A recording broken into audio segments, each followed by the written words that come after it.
Bueno, buenos días a todos. Buenos días. Ante todo me quiero presentar.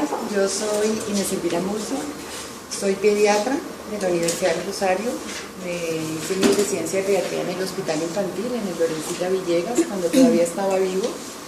Ese hospital hoy en día pertenece a la CUS, al Hospital San José, y hacen pediatría, pero también hacen medicina general.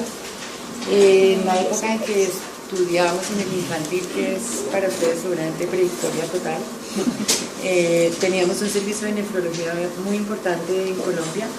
Iniciamos los programas de trasplante renal y eso me dio la oportunidad de ir a hacer nefrología pediátrica. ¿No todos me oyen bien? ¿O muy pasito? Es que no hay micrófono.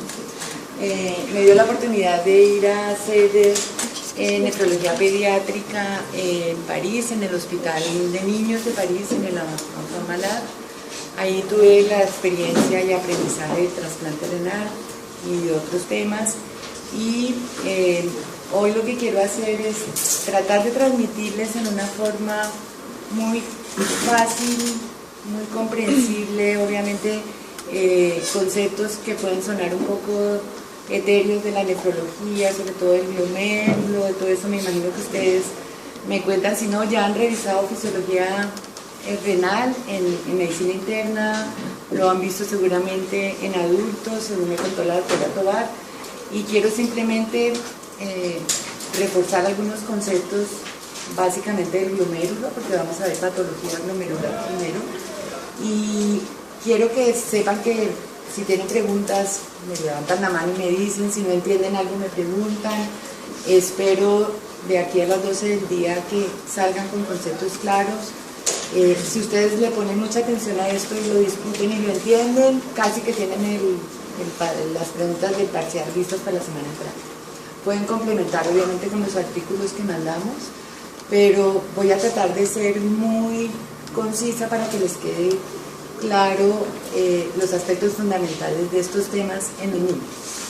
Entonces, es un gusto estar aquí con ustedes. Vamos a ver si empezamos a venir más frecuentemente a la universidad y de pronto nos volvemos a encontrar más adelante. Bueno, entonces vamos a empezar. Esta es la agenda que les propongo para hoy. Vamos a revisar síndrome nefrítico agudo, vamos a revisar síndrome nefrótico. No sé, a lo mejor como que me paren para que todos me oigan o caminamos por aquí. ¿Alguien me puede ayudar a pasar la diapositiva? Aquí con el teclado.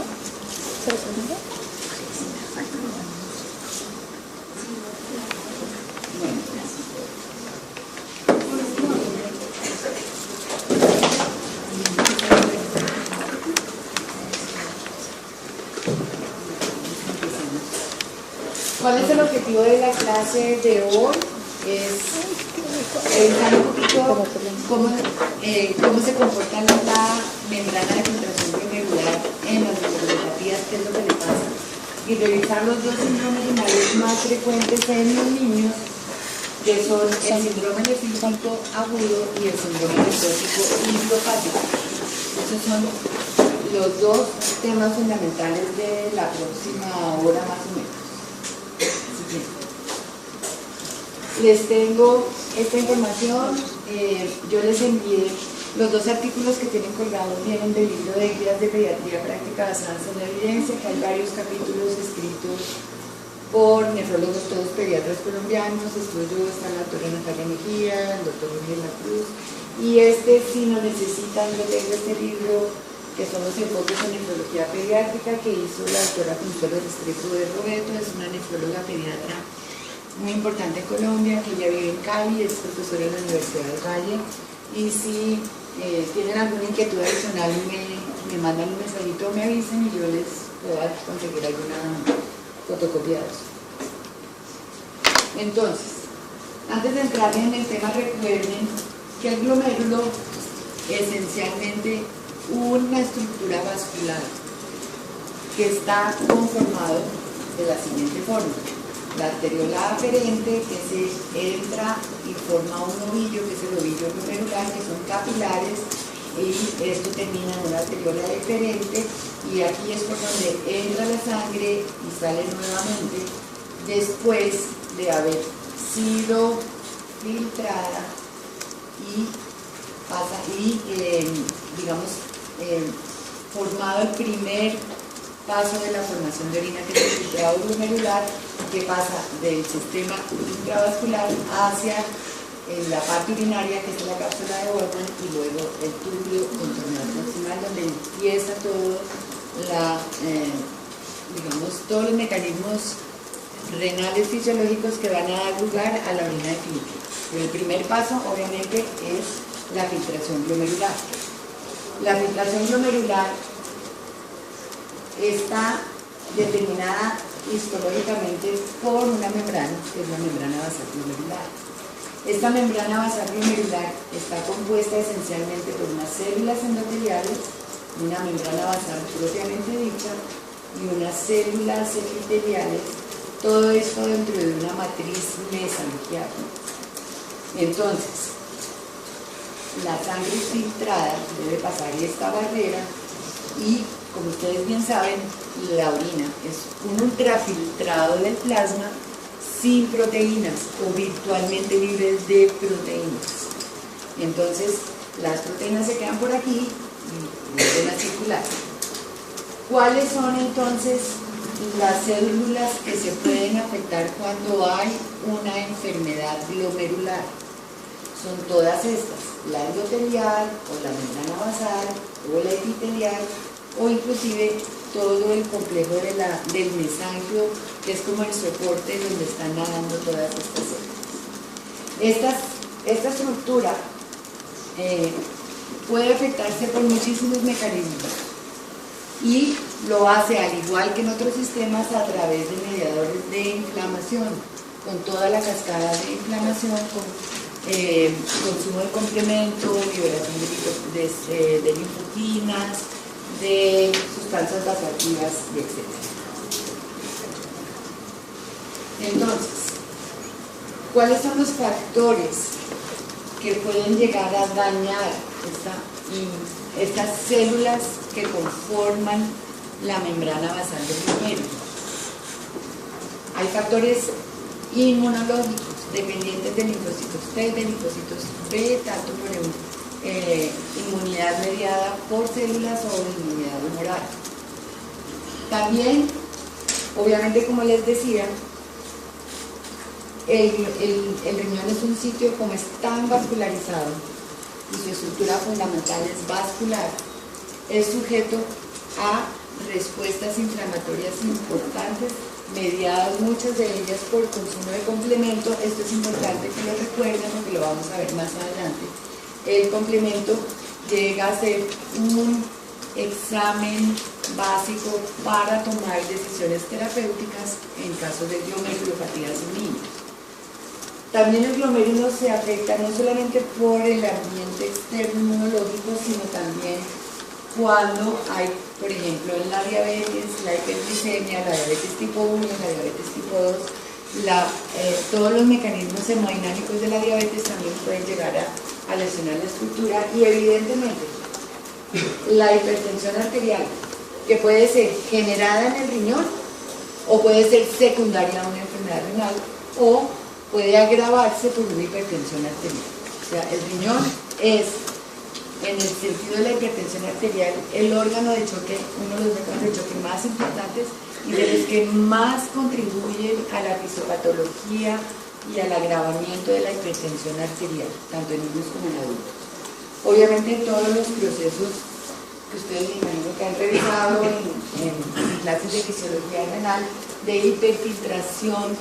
¿Qué quiere decir la hiperfiltración? Que el glómerulo deja pasar proteínas o pasan proteínas en pequeñas cantidades o variadas cantidades de proteínas del glomérulo hacia los túbulos, y eso es una manifestación de que el glomérulo está muy activo, con contracción de la arteriola aferente, con unas respuestas hemodinámicas que pueden agravar el daño renal de una patología preexistente.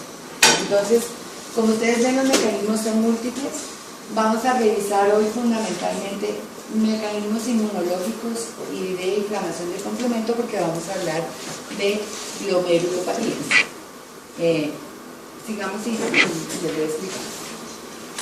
Aquí, antes que nada, no es para que se lo aprendan, pero es importante que tengan un poquito en la cabeza la imagen histológica microscópica. Esta microscopía es muy sencilla, de cómo se ve un glomérulo normal. El glomérulo normal, aquí vemos el ovillo glomerular, vemos la membranita basal de la que le hablaba ahorita, que son membranas en microscopio de luces delgadas, no se ven ni desdobladas ni engrosadas. Aquí se ven células endoteliales, células mesangiales, matriz mesangial en una distribución normal. Este es el espacio de Bowman por donde va a pasar el filtrado para ingresar la orina al túbulo contorneado proximal. Ustedes ven aquí células epiteliales delgaditas y una cápsula de Bowman completamente libre. Un intersticio renal normal donde empezamos a ver aquí estas estructuras redonditas son los túbulos contorneados proximales, y el intersticio renal libre de células. Esto es una fotografía normal. ¿Tienen alguna pregunta hasta ahora? ¿Alguna duda? ¿Quieren aclarar algo? Sigamos. Entonces, ¿cuáles son las células que influyen o que reciben las agresiones y participan en la enfermedad glomerular? Obviamente están las células endoteliales, que están repartidas obviamente dentro de la luz del glomérulo, la luz del capilar, la membrana basal propiamente dicha, las células epiteliales con sus podocitos, las células que pueden encontrarse en el intersticio, como las células mesangiales, fibroblastos. Pero también el glomérulo es atacado por células circulantes, neutrófilos, monocitos, linfocitos, plaquetas, macrófagos. Toda la cascada inflamatoria sistémica también puede lesionar en algún momento las estructuras del glomérulo. Aquí es para simplemente mostrarles las capas de la membrana basal glomerular en una forma más esquemática. Entonces, aquí tenemos la parte epitelial, o sea, la parte externa de la membrana basal que da contra el espacio de Bowman, formada por estos podocitos que son prolongaciones de las células epiteliales que dejan unos poritos, que es por donde se produce el ultrafiltrado de plasma para comenzar la formación de orina. Muy importante que tengan en cuenta que estas células son cargadas negativamente, son aniones, dados por una serie de proteoglicanos y unas sustancias que se llaman hepatocytados. Y normalmente estas cargas negativas repelen también un poco las cargas negativas de la albúmina, y eso impide el paso de proteínas a través de la membrana basal del glomérulo. La segunda capa es la capa media, que es la membrana basal propiamente dicha, y la capa interna es la capa endotelial, donde también hay unos poritos que son las ventanitas endoteliales por donde pasa la orina de acá hacia allá. Entonces la orina se forma, sale de aquí de la sangre circulante que está dentro de la parte de la arteriola, del lado endotelial, atraviesa esta membrana basal y de aquí sale hacia el ultrafiltrado de este plasma hacia el túbulo, hacia la cápsula de Bowman, y de ahí al túbulo colector. Aquí también hay cargas aniónicas negativas. Una fotografía de microscopía electrónica muy linda, donde se ve esta estructura normal, la parte endotelial, la membrana basal propiamente dicha, y las células epiteliales con sus podocitos y sus huequitos bien delimitados. Digamos. Entonces, ¿qué es lo que pasa en muchas de las glomerulopatías y de la patología glomerular, tanto en niños como en adultos? El glomérulo puede recibir agresión inmunológica tanto por inmunidad humoral como celular. ¿Y esta fuente de anticuerpos de dónde sale? Sale de antígenos fijos propiamente dichos que pueden estar localizados en las propias células que acabamos de ver, en receptores y en antígenos celulares, tanto de células endoteliales como epiteliales, como mesangiales, o de la matriz del mesanquio. Pero también pueden irse a localizar complejos inmunes circulantes que salen por estimulación inmunológica sistémica, digamos. Pueden ir y localizarse y quedar atrapados en el tumor. Y en algunas otras enfermedades, el linfocito T, y este es principalmente en el síndrome nefrótico, es donde la inmunidad celular está más afectada, probablemente por factores sistémicos que no se conocen muy bien, linfoquinas, que van y alteran las membranas basales. Entonces, aquí son simplemente imágenes de dónde se pueden localizar los anticuerpos o los complejos inmunes circulantes.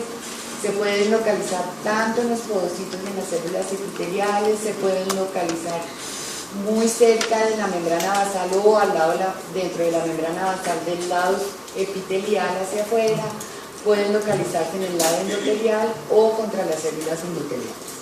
Entonces, sigamos. Aquí vemos cómo los complejos inmunes circulantes se pueden pegar tanto a la parte endotelial del ovillo glomerular como a la parte epitelial o a la membrana basal. Aquí, específicamente contra la membrana basal, en una enfermedad que se llama anticuerpos antimembrana basal glomerular, sigamos. Y ese depósito de complejos inmunes, esas alteraciones del sistema inmune que van a lesionar directamente esa membrana basal glomerular, es la que van a determinar los mecanismos inflamatorios y la expresión clínica de esas alteraciones fisiopatológicas. Entonces, ¿cuáles son los síntomas del riñón? ¿Cómo se expresa? ¿Cómo dice estoy enfermo? Aquí me están atacando. Hay fundamentalmente estas presentaciones y en pediatría se clasifican como hematuria, que puede ser microscópica o macroscópica, y hay entidades nosológicas específicas que se manifiestan solo por hematuria glomerular. Hay otras que se manifiestan fundamentalmente por proteinuria. Hay unas que se asocian y forman el síndrome nefrítico, que vamos a ver ahora, o el síndrome nefrótico, o se altera la disminución de la función renal. Pero todo esto, ¿qué es? Es una clasificación sindromática, no es una enfermedad. O sea, el síndrome nefrítico no es una enfermedad, es un síndrome y tenemos que ponerle un nombre y un apellido para saber de qué enfermedad estamos hablando. Lo mismo con el síndrome nefrótico y lo mismo con las alteraciones de la función renal. O sea, la insuficiencia renal crónica es una insuficiencia renal, es un estado fisiopatológico, pero no es la enfermedad como tal. La enfermedad de base que causa la insuficiencia renal crónica puede ser muchas cosas. Entonces, digamos, este diagnóstico sindromático es muy importante como tenerlo en el esquema mental, porque es el que permite buscar la causa, saber qué pronóstico puede tener, cuál es el manejo que se le va a dar. Y siempre en nefrología pediátrica lo que hay que hacer es tratar de hacer una correlación entre la clínica, entre la historia, entre estos síndromes y unas lesiones histológicas que nosotros sabemos que se asocian con mayor frecuencia a estos síndromes, como vamos a ver ahorita. Muy importante, la proteinuria. La proteinuria es el signo cardinal de la enfermedad glomerular. O sea, no hay enfermedades glomerulares en pediatría y creo que en adultos tampoco, sin proteinuria, en grado variable. Entonces, como es tan importante, nosotros la tenemos que cuantificar. Y se sabe que hay correlación entre los hallazgos de la cintica de orina en el parcial de orina o de la proteinuria que se puede medir colorimétricamente en el parcial de orina. Y más o menos podemos decir que una proteinuria negativa que equivale a una excreción de proteínas menor a 4 miligramos metro cuadrado de superficie corporal del niño por hora en una orina recogida en 12 horas, que es un poquito complicado en los niños pequeños, se más o menos corresponde con una cintica entre 0 y una cruz.